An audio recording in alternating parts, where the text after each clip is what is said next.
This video is to clarify the process of obtaining a medication list at Triage. One of the challenges we face is that we're unable to obtain a list from the pharmacy in real time and efficiently during this process. And as a result of that, we're unable to meet the requirements of best possible medication history. So we're not going to be able to complete the best possible medication history during the triage process, but we do want to create an accurate and reliable list at the time of triage so that clinical decisions can be made in the emergency department. If the decision is made later to admit the patient, or we anticipate the need for admission of the patient, we would continue to do what we've always done. We will call the pharmacy, obtain a list, verify what we have in the system against what was given to us in the pharmacy list, change the doses, make the corrections, and verify all of that with either the patient or a family member. That has always been the requirement for BPMH in the past, and it continues to be. And we're going to do this at the time of admission, as we have always done before. And to make certain that we're not carrying forward inaccurate information from triage to admission, it's important that we mark the medications as unconfirmed. And I'm going to show you how to do that. With your patient's list or pill bottles or whatever it is that they brought in, you're going to select your patient. You're going to go to triage the way that you always done, and you're going to go to your home medication list. Now in the home medication list, you're going to start entering medications.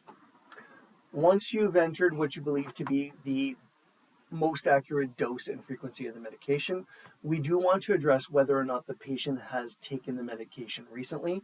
This can be significant for clinical decisions. So if the patient took it today, it would be today. If yesterday, then yesterday. And if it's a medication that's a specific time of the week, then the calendar is appropriate. If it's not known, it is appropriate to click on unknown. However, we do prefer that you address this and make sure that if the patient has taken it recently, that the clinician is able to determine that from this list. So we're going to click in this instance that the patient took it today. Once the medication has been entered, it will be in the status of taking.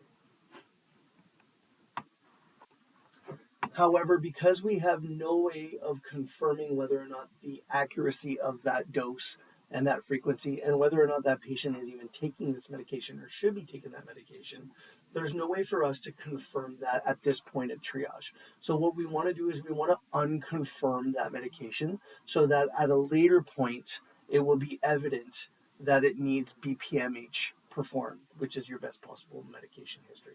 So in this case, we're going to click on taking, and we're going to click on unconfirm.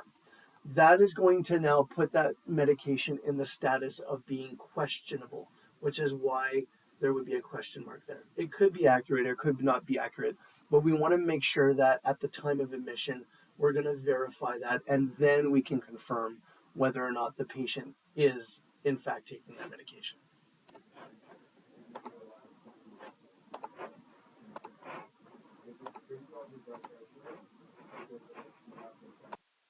We're going to continue to do this for all the medications on the list, and I like to make sure that I remind people. So aspirin is a medication that oftentimes patients are buying over the counter, and it may not be included in any of their lists.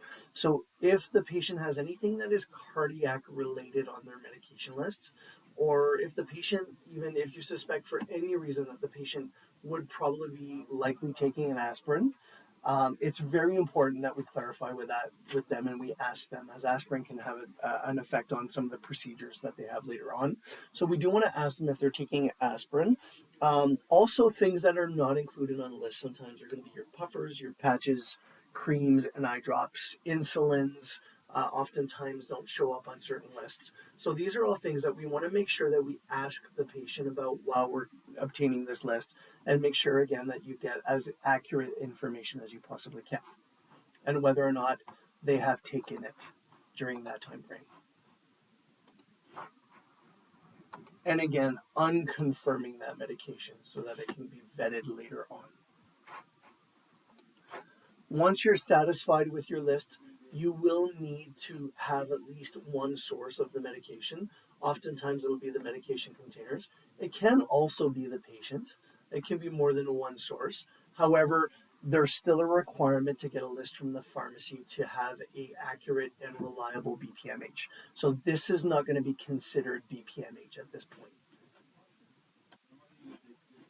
Once you've selected your sources, you can go ahead and save your list, and that will then need to be confirmed and verified with the best possible medication history using a pharmacy list at a later time, and at minimum the patient and family members verifying those medications.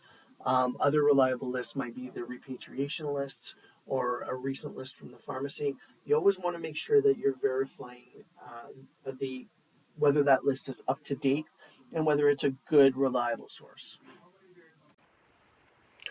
The previous example addresses when there's no medication entered for the patient yet because it's a new patient. However, there are circumstances where a patient already has a list in place, and I want to show you how to address that. As we've been doing when there's an existing list, we still want to make sure that the information is accurate and that we reflect any changes that may have happened since the last visit and whether or not the patient has been taking it. So in these circumstances, when a list already exists, you can go ahead and ask the patient if they've taken it, and then they will indicate to you whether or not they've taken it. So again, once we have done that, it will change the status of the medication to taking. And again, because we have no way of confirming that dose and medication by a reliable source, we do want to make sure that we click on the taking and unconfirm it. We do want to do this for all the medications because we want to address them all before they go into the department and see a clinician.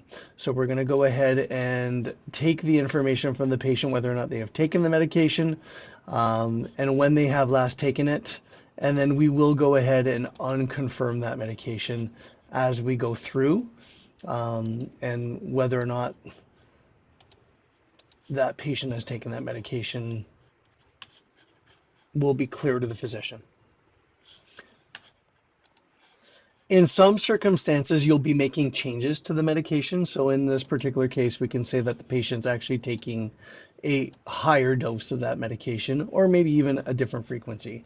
And then when they last took it, again, it will change the status. So we do want to make sure that we unconfirm that status. So once you've addressed all of your medications on the list,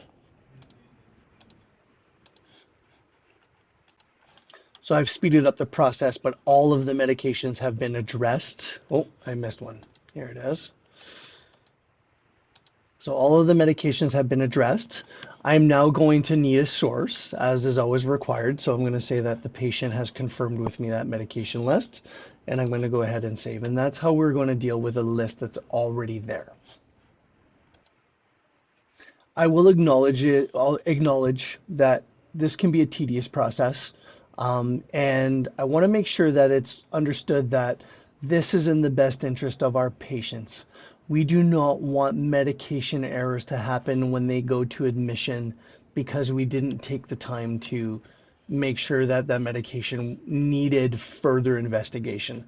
So that's the reason for doing this. And as tedious as it is important for our patients. And I really hope that everyone takes it seriously. And I hope that it's clear. Thank you very much. Do reach out to Crystal or myself or Anya if you have any other questions or you're just not quite sure how this works. And we'll try to help you as best as we can to make it work.